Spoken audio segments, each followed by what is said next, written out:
Renaissance একটি সাংস্কৃতিক পুনর্জাগরণ ১৪০০ এবং ১৭০০ শতাব্দীর মধ্যে ইউরোপে ঘটেছিল। এটি ছিল একটি সময়কাল যখন মানুষের চিন্তাভাবনা, শিল্প, বিজ্ঞান এবং দর্শনের ক্ষেত্রে নতুন এক বিপ্লব ঘটেছিল।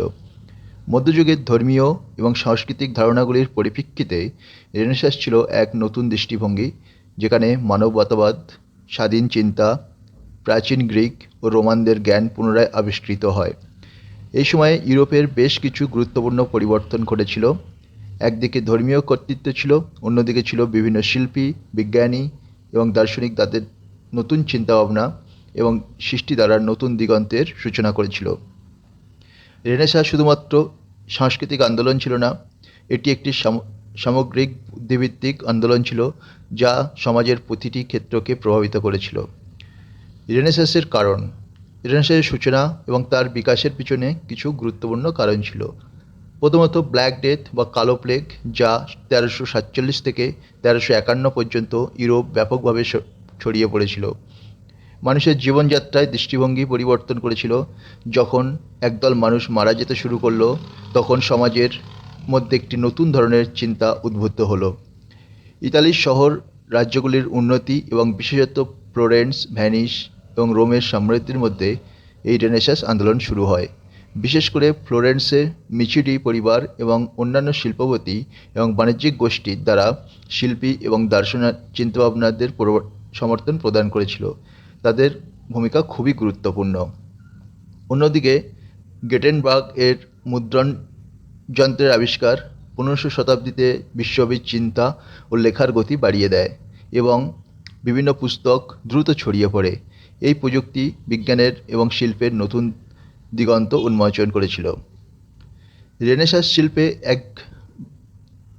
শিল্পের ক্ষেত্রে এক বিপ্লব তৈরি করে। মধ্যযুগের ধর্মীয় রাজনীতির বাইরে গিয়ে শিল্পীরা মতবাদের চিন্তাভাবনা অনুযায়ী প্রকৃতির প্রতি গভীর আগ্রহ এবং মানব অঙ্গের নিখুঁত চিত্রনাট্য আঁকতে শুরু করেন। রেনেসাঁ যুগে ব্যবহার হওয়া কিছু নতুন কৌশল ছিল পার্সপেক্টিভ, একরকম কৌশল যার মধ্যে শিল্পী দূরের বস্তুকে নিকটস্থ বস্তুর তুলনায় ছোট দেখতে পারেন। চিয়ারস্কুরো, আলো এবং ছায়ার ব্যবহার, যা দৃশ্যের বাস্তবতা এবং গভীরতাকে বাড়িয়ে দেয়। মানবদেহের বিভিন্ন বিস্তারিত আঁকা, মানুষকে আরও বাস্তবিকভাবে এবং সূক্ষ্মভাবে চিত্রিত করা, যা পূর্বে কখনোই হয়নি। এখন আমাদের কথা বলা দরকার সেই মহান শিল্পীদের সম্পর্কে যারা রেনেসাঁসকে চিরকালে বাঁচিয়ে রেখেছেন। লিওনার্দো দা ভিঞ্চি, মোনালিসা এবং দ্য লাস্ট সাপার তার প্রধান কাজগুলির মধ্যে অন্যতম, যা তার এক ব্যতিক্রমী শিল্পীর পরিচয় দেয়। মাইকেল অ্যাঞ্জেলো, তার বিখ্যাত ভাস্কর্য ডেভিড এবং সিস্টাইন চ্যাপেল এর ছাদে আঁকা কর্মগুলি রেনেসাঁ শিল্পের অন্যতম শীর্ষস্থানীয় উদাহরণ। Raphael, the school of Athens তার শীর্ষ কাজগুলির মধ্যে একটি, যা মানব ইতিহাসের শ্রেষ্ঠ দার্শনিকদের ক্ষেত্রে চিত্রিত করে। রেনেসাঁ শুধু শিল্পের পুনর্জাগরণ ছিল না, এটি বিজ্ঞান একটি নতুন দিগন্ত উন্মোচন করেছিল।